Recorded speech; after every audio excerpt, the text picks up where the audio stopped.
네, 반갑습니다, 여러분들. 단타수장 전문가입니다. 자, 여러분들 삼성 SDI 주식은 좀 보유를 하고 계신가요? 뭐 느려서 답답해서 또 매도를 하신 분들도 있으실 거고, 최근에 시세가 조금 약간의 자연스러운 등락이긴 한데 전혀 기업에 문제가 없는데 이런 하락 파동을 견디지 못하고 또 매도하신 분들도 분명히 계실 거고, 뭐 다양하게 또 이유가 있을 것 같아요. 그래서 비중 관리가 어떻게 이루어지고 있느냐에 따라서 좀 차이는 있을 것인데, 저 같은 경우에는 절반 정도만 하락 국면에서 대응을 좀 했다가 다시 밑에서 또 다시 편입을 했다가, 이렇게 해서 굉장히 좀 효율적으로 대응을 좀 하고 있는 편이긴 합니다.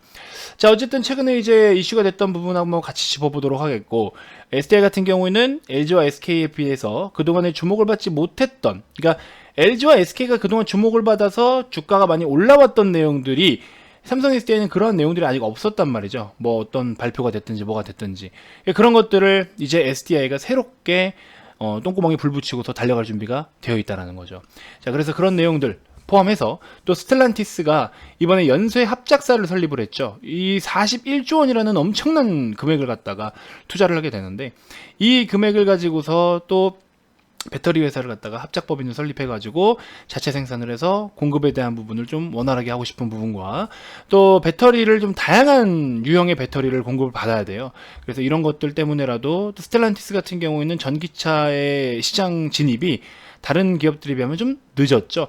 근데 오히려 이런 건 나쁘게 생각하고 싶지는 않아요. 우리가 새로운 것을 도전을 하고 새로운 시장을 침투를 하거나 어떤 새로운 걸 가지고 모험을 할 때는 1등이 먼저 달려가서 그 1등에서의 잘못된 부분들, 1등이 뭐가 좋다, 예를 들어 테슬라다, 테슬라는 뭐가 좋아 뭐가 좋아, 전기차는 자율주행이 좋아, 또 전기차 배터리는 뭐가 좋아 뭐가 좋아, 이야기가 계속 나와요. 근데 뭐가 안 좋아 안 좋아 안 좋아가 또 나와요. 좋은 거는 쉽게 알 수 있어요. 근데 안 좋은 거는 내가 리스크를 굳이 떠안고 새로운 모험을 할 필요가 없거든요. 현대차도 그랬고, 현대차도 그런 식의 어떤 약간의 벤치마킹을 곁들여가지고 성장을 좀 보였는데, 그래서 테슬라가 먼저 시장을 선점하겠다라고 뛰어들어가지고 그렇게 한 거에 대해서는 그래도 잘 됐는데, 그 뒤에 따라오는 기업들이 테슬라를 보면서 그동안 테슬라의 잘못된 점, 테슬라의 부정적인 점, 테슬라를 이용하는 고객들이, 테슬라 차량을 사용하는 고객들이 거기서부터 발생하는 어떤 부정적인 의견들을 벤치마킹해서 자체적으로 개선을 해서 출시를 해버리면, 론칭을 해버리면, 그럼 리스크를 좀 줄일 수가 있다라는 거죠. 그리고 여러 기회비용을 또 활용할 수가 있다라는 점. 그래서 이제 SDI 같은 경우에도 사실 그런 관점으로 놓고 본다면 LG나 SK가 그동안 미국 시장에 막 진출을 하고 증설을 하고 했던 부분들 모멘텀 삼아서 주가 많이 올라왔잖아요. 시장 점유율도 빠르게 확보는 했어요. 근데 LG 같은 경우에 결국에 어떻게 해요? 지금 시장 점유율도 큰 편이고 뭐 전 세계적으로 인정받는 기술력이다라고 평가는 받고 있지만, 근데 결과적으로 GM 지금 대우 뭐 화재건이라든지, 그다음에 우리 지난번에 코나 화재라든지 결국에 이런 부분들이 개선이 안 됐어. 그러니까 어떻게 돼요 지금? 아, 저거는 뭐가 문제다라는 내용들이 또 나오죠. 그러면은 뒤따라가는 기업들은 그런 부분들을 해소하면서 갈 수 있기 때문에 리스크를 떠안을 필요는 없다라는 거죠. 좀 최소화할 수 있다라는 거죠. 그래서 그런 부분들까지 고민을 해본다면은 SDI가 지금 뒤처졌다라고 볼 게 아니라 지금은 다 같이 동일선상에서 스타트를 끊어가지고 새로운 신규 산업에 진입을 하고 있는 중이에요. 아직까지도. 그죠? 배터리가 지금 뭐 앞으로 더 가야 될 기술력은 멀었지만 전기차 시장 이제 시작이잖아요. 그죠? 그렇기 때문에 이제 막 초입 단계이기 때문에 리스크를 줄여가면서 1등을 잠깐 내어주는 것도 나쁘진 않다라는 거죠. 1등을 잠깐 내어줘. 그리고 좀 기다려보는 거야. 잘못된 점을 파악하고 뒤에서 보고 있다가 그런 것들을 개선해 나가면서 리스크를 줄이면서 이제 이런 것들은 좋았지. 그럼 그런 모멘텀을 타고서 또 달려가는 거고. 그래서 이런 것들이 결국 나쁘다라고 볼 수는 없다. 그래서 일단은 스텔란티스 기준으로 했을 때도 LG와 삼성 SDI와 같이 해가지고 또 합작법인을 설립을 하지만, 스텔란티스는 지금 굉장히 급하다라고 시장에서 평가를 하는데 과연 정말 급한 스탠스일까, 이런 생각이 한편으로는 들어요. 다른 기업들이 전기차 시장을 진입하고 선점을 해나가는 과정 동안 스텔란티스는 아직 좀 어떤 본격적인 액션이 나오진 않았는데, 이 부분을 우리가 급하게 봐야 되냐라고 한다면 저는 그렇게 생각하지는 않아요. 솔직히 말씀드리면 이거를 그렇게까지 평가할 이유는 아닌 것 같습니다. 그래서 여기 보시면 스텔란티스는 지금 급하다. 경쟁사들에 비해 전기차 전환이 늦었다. 2025년부터 모든 신차를 전기차로 생산하겠다는 목표를 내걸고 전기차를 개발을 했는데, 뭐 양산에다가 41조 원을 쏟아붓는 대형 투자 계획을 발표했다. 근데 이게 과연 급할까요? 지금 저는 제가 봤을 때 급한 게 아닙니다. 이거는 오히려 지금 당장의 시장이 새롭게 형성되고 있는 그 초입 단계에서는 리스크를 줄일 수 있는 방법이기도 한 거예요. 이미 뭐 전 세계 자동차 판매 4위 기업인데 뭐가 아쉬워가지고 이미 브랜드 이미지도 있는데, 그러니까 저거는 급한 상황은 저는 제가 봤을 때 아니라고요. 때가 됐으니까 준비를 하는 거예요. 어떻게 기사를 쓰냐, 어떻게 해석을 하냐에 따라 차이가 있겠지만 저는 그렇게 생각을 하고 있습니다. 자, 아무튼 그런 부분들 좀 염두에 두시면 될 것 같고, 어찌됐건 SDI 기준으로 했을 때는 신규 사업 소형 전지라든지 이런 중형 전지 쪽으로 해가지고 ESS까지 포함해서 전반적으로 매출이 굉장히 또 좋아지고 있고 이익이 좋아지고 있다라는 점은 여전히 긍정적인 점, 그런 것들은 좀 인지 잘 해주셨으면 좋겠고요. 자, 어찌됐건 우리가 중장기관점으로 보고 있는 종목이에요. 왜? 이 기업의 성장성에 대해서는 현재 굉장히 가파르게 진행 중에 있기 때문에. 그래서 여러분들이 너무 지금 시세 좀, 그러니까 이때 당시에는 2차 전지가 좀 전체적으로 처져간다, 갑자기 또 분할 이슈 때문에 괜히 또 급락이 나왔다가, 근데 지금은 좀 하방 추세였던 거였잖아요. 그래서 비중 관리를 충분히 할 수 있는, 얼마 안 되는 퍼센테이지지만 비중 관리를 충분히 하면 할 수 있는 조건을 띄고 있는 라인이었기 때문에 저도 절반 매도하고 다시 하고 이렇게 도와드렸는데, 그래서 다시 좀 매수한 뒤로부터는 이제 그대로 좀 가져가 봐야겠죠. 그래서 여러분들도 어느 정도의 비중을 싣고 계신지 모르겠지만, 참고로 주식은 비중 관리가 굉장히 중요해요. 비중 관리를 통해서 발생할 수 있는, 파생되는 분할 매매라든지 그다음에 단가 관리, 이런 것들이 이루어지기 때문에 결국에 우리는 단가로 먹고 사는 게임을 하고 있는 거예요. 숫자 게임이에요. 결국에 숫자로 우리는 승부를 봐야 됩니다. 모든 것을 결정하고 모든 것을 기준을 세우는 거는 주식시장 안에는 숫자잖아요. 그렇기 때문에 어쨌든 우리는 한 푼이라도 더 저렴한 단가를 만들어야 되고, 매수 단가를, 그리고 한 푼이라도 더 목표 수익을 높게 잡기 위해서, 그러니까 수익을 최대한 극대화하기 위해서 그 퍼센테이지가 단 1%라도 더 수익을 챙길 수 있는 그런 방향성을 여러분들은 모색하고 도전하고 들이대고 있는 거죠. 그죠? 그렇기 때문에 그런 단가 관리 같은 것들, 관리는 결국에 필요하다라는 점, 그렇게 인지를 해주시면 좋을 것 같습니다. 아무튼 잘 들고 가셨으면 좋겠고요. 자, 여러분들 최근에 추천드린 종목들 이렇게 있는데, 화승 RNA 같은 경우에 보시면은 지금 또 우리가 시간으로 한 5% 가까이 좀 올라오고 있습니다. 내일 또 이게 갭상승하고 바로 또 출발을 할 것 같은데, 자, 왜 공격적인 성향이라고 말씀을 드리냐면요, 팜스토리 같은 경우에도 이미 급등을 한 종목을 2차 파동을 노리고 들어가는 거였잖아요. 충분히 힘이 좀 남아 있는 상황이었죠. 그래서 이때 제가 소개를 해드렸고, 다음날 19% 가까이 급등이 나와줬죠. 이렇게 해서 수익을 충분히 챙길 수 있었고, 화성 RNA 같은 경우에도 한번 시세가 나와주고 나서 어제의 종가를 지키려고 하는 힘이 발생하고 있습니다. 그러다 보니까 또 좋은 이슈 타고 시간으로 4.5%대 상승이 나와주고 있는 것 같고, 오늘 VIP님들 같은 경우에는 어제 종가로 매매해서 오늘 7% 정도 수익을 봤던 KT알파, 이렇게 해서 매도를 좀 잘 했고요. 그리고 수익 느낌으로 JYP 엔터 지금 한 12% 13%대 수익을 실현을 잘 했고요. 자, 이런 느낌이다라고 보시면 될 것 같아요. 최종적인 종가까지 놓고 본다면 우리가 5만원 부근에서 매도를 했기 때문에 41,500원 부근이면은 대략적으로 지금 20% 가까이 수익 실현을 좀 했을 거예요. 그래서 회원님들도 지금 잘 또 대응을 하셔서 충분히 좋은 성과 만들었을 거라고 믿고 있습니다. 자, 그래서 지금은 여러분들이 시장에 뒤처지지 않게 핵심적인 것들을 잘 매매하는 게 중요합니다.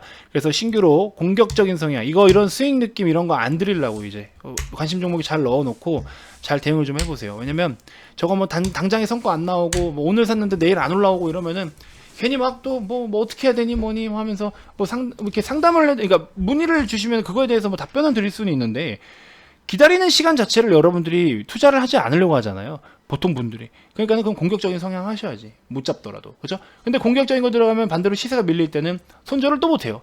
그러니까 이도 저도 손절을 못하는 분들은 아까 그런 종목을 사시는 게 맞고, 손절이나 이런 기계적인 대응이 가능하신 분들은 이런 공격적 성향을 하시는 거고, 아시겠죠? 자, 그래서 결국에 뭐냐, 싸이월드 도토리 결제 관련해가지고 최근에 또 다날이라는 종목이 시세가 잘 나오고 있어요. 그래서 다날도 보시면은 지금 우리가 충분히 이렇게 시세가 한번 터지기 시작한 시점으로부터 접근을 하면 좋아요. 그래서 이런 것들을 한번 기준을 좀 잡아 볼 텐데, 내일 어디까지 밀릴지는 모르겠습니다만 7,250원 기준으로 플러스 마이너스 50원 정도 보시면 될 것 같아요. 시장이 좀 좋으면은 플러스 50원 보시고, 시장이 좀 안 좋으면 마이너스 50원 정도 보시고, 제가 봤을 때는 한 50원에서 100원까지도 가능하겠네요. 7,250원 기준 플러스 마이너스 100원 정도, 이렇게 해서 매수가 잡아보셔라. 말씀을 좀 드려보고 싶습니다. 단할 추가적인 상승 충분히 나올 수 있으니까 단타 관점으로 한번 보시고 그렇게 해서 한번 살펴보시면 도움이 되실 것 같습니다. 자, 어쨌든 여러분들 VIP 방도 좀 많이 관심을 좀 가져주시면 좋을 것 같아요. 우리가 어찌됐건 간에 돈을 넣어서 돈을 벌어야 되는 상황이고 또 숫자의 다툼이고 이런 것들이 전반적으로 여러분들이 리딩 서비스를 받아야 되는 이유이지 않나. 우리가 아까도 말씀드렸지만 해외여행을 가더라도 해외여행을 처음 가시는 분들이 가이드를 좀 이용해 보시려고 하시죠. 물론 자유여행 가시는 분들도 있지만 가이드를 쓰는 이유는 뭐예요? 딱딱딱 이제 정해진 어떤 그들이 안내해주는 루트대로 뭐 관광 명소라든지 기념품이라든지 등등 다 가이드를 받아서 편하게 여행을 할 수가 있어요. 근데 일정 비용을 지불을 하게 되죠. 가이드 비용을. 그죠?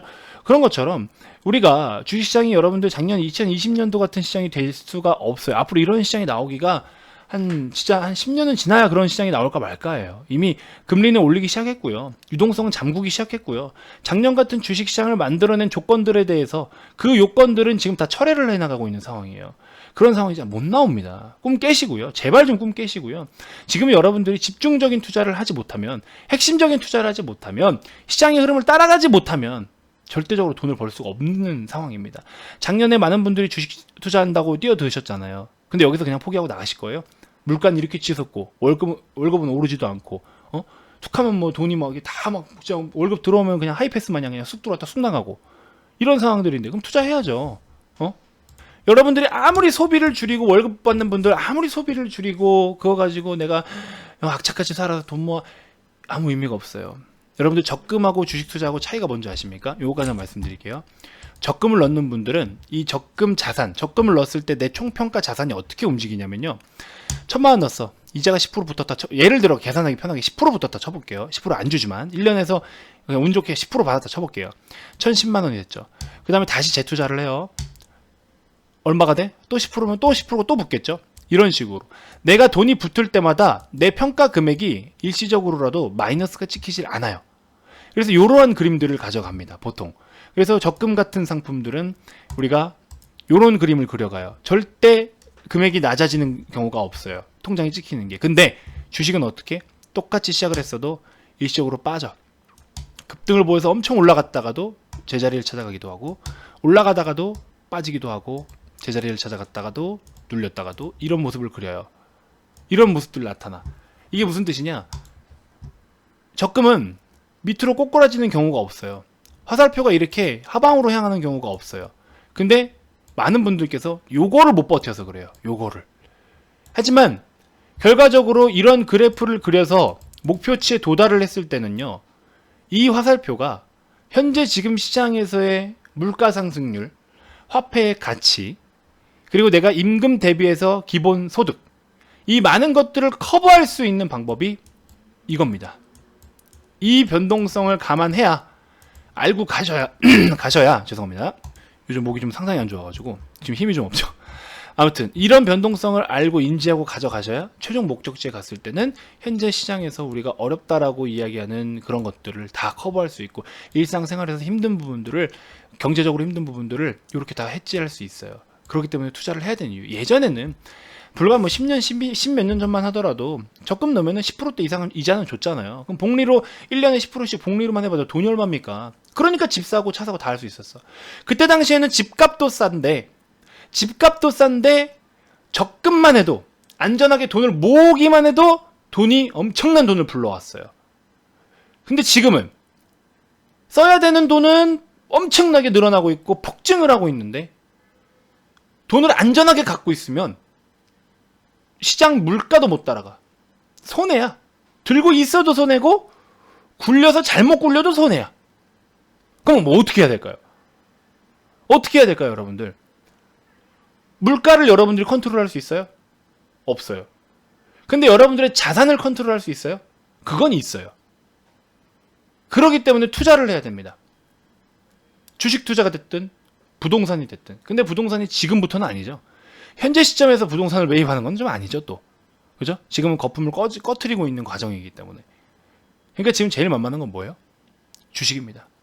제발 좀 희망을 갖고, 제발 여러분들 편하게 살고 싶고, 노후 준비를 이걸로 하셨으면 좋겠어요.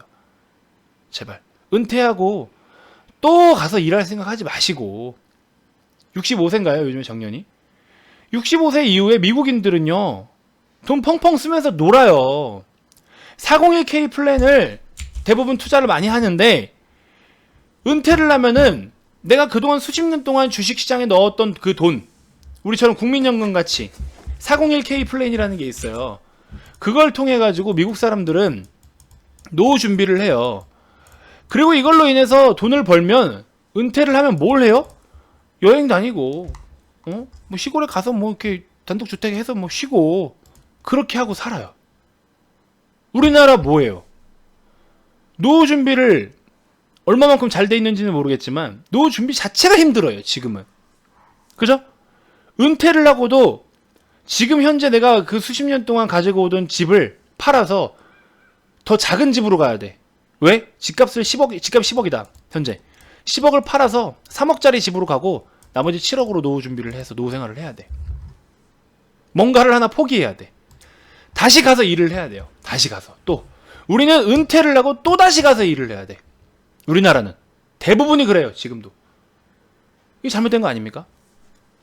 일찍 은퇴를 하지 않아도 돼요. 주식으로 돈을 벌어서 일찍 은퇴하지 않아도 됩니다만 저는 사실 한 40 초반에는 은퇴를 하고 싶긴 한데 그래도 젊을 때 좀 뭐 더 해봐야 되지 않겠습니까? 어찌됐건 그래서 여러분들이 반드시 주식 투자를 해야 되는 이유 중에 하나가 이거예요. 우리 뭐 존리 선생님께서 기업을 산다라고 생각하고 기업을 내 소유라고 생각하라. 그래서 기업을 산다라는 생각으로 하라고 하는데 저는 뭐 옳으신 말씀이에요. 그거 맞는 말씀이신데 저는 그 기업을 갖고 싶지는 않아요. 사실 경영하는 게 얼마나 힘든 일인데 기업을 갖고 싶지는 않고요. 그냥 여러 가지 신경 쓰고 싶지 않고 그냥 좋은 기업들 그때그때 투자해서 그냥 딱 수익만 좀 잘 내고 나오면 성장에 대한 부분. 어쨌든 우리 존린 선생님께서도 결국에는 성장하는 기업에 투자하시는 거잖아요. 그러면 저는 그 성장하는 거에 대한 폭을 존린 선생님은 10년 주기로 성장폭을 이렇게 보신다라고 하면은 저는 한 뭐 분기별로 이렇게 보는 거예요. 분기별로 퍼포먼스 있게 실적이 나오는 종목들 매수하고 수익 보고 매수하고 수익 보고 매수하고 수익 보고 이러면 자산이 금방 부풀어요. 어려운 것 같지만 초보자분들을 위해서라도 제가 한번 좀 직접 보여드리려고 지금 다 같이 그렇게 하고 있어요. 우리 방은 VIP 방은. 그게 최근에 3위로였고 SDI 포함해서 일진머티리얼즈, 후성 이런 종목들이었고 근데 들고 있는 분들이 10%도 안 될 거예요. 음봉 하나 뛰면 팔아먹고 싶거든. 그런 모습들. 그래서 지금 결국에 우리가 새롭게 준비하고 있는 게 있기 때문에 이런 걸 통해서 여러분들이 앞으로 더 극대화되고 정말로 내가 한번 제대로 뭔가 이런 노후 준비도 하고 이런 거 해보고 싶다 하시는 분들은요 늦지 않았어요. 빠르게 변화를 주시는 분들이 결국에 성공하는 겁니다. 변화를 가질 생각을 하지 않고 변화를 두려워하시면 그냥 결국 그 제자리예요. 지금 잘 안 되고 있는데 내가 변화를 안 주려고 한다? 그러면 그 안 되는 길로 계속 가고 계신 겁니다. 그러고 결국에 최종 깡통을 차면 어떻게 돼요? 그제서야 이제 뭔가 좀 해야겠다. 제대로 좀 해봐야겠다. 왜 깡통까지 차고 그제서야 정신을 차리실까요? 그렇게 하실 필요가 없다라는 겁니다. 아시겠죠? 지금도 늦지 않았어요. 현재까지의 성과가 좋지 않다면 지금부터 변화를 바로 주시면 됩니다. 내가 1000만원 가지고 투자를 했는데 반토막 나서 500만원이 됐어. 근데 계속 잘못된 방법으로 계속해서 100만원 남겼어. 100만원으로 다시 1000만원 만드는 게 쉽겠습니까? 500만원에서 1000만원 만드는 게 쉽겠습니까? 마이너스 50%라는 게 만약에 손실이 크다라고 느낄 수는 있겠지만 그거 현재 잘못된 방법으로 계속 들고 있어봐야 마이너스 60%, 70%, 80%가 되지 플러스 200%가 되지는 않습니다. 아시겠죠? 그러니까 여러분들은 전환점이 필요하고 변화를 줄 시기가 지금이다. 이렇게 말씀을 좀 드리고 싶은 거예요. 그런 부분 좀 잘 체크해 주셨으면 좋겠고요. 자, 아무튼 VIP 문의 많이 주시고 진지하게 여러분들을 좀 안내를 해드리고 인도해드리고 싶어요. 좋은 길로 한번 좀 가보자고요. 아시겠죠? 다음 영상에서도 제가 또 더 좋은 정보들로 인사드리도록 하겠습니다. 자, 지금까지 단타수장 전문가였습니다. 고맙습니다.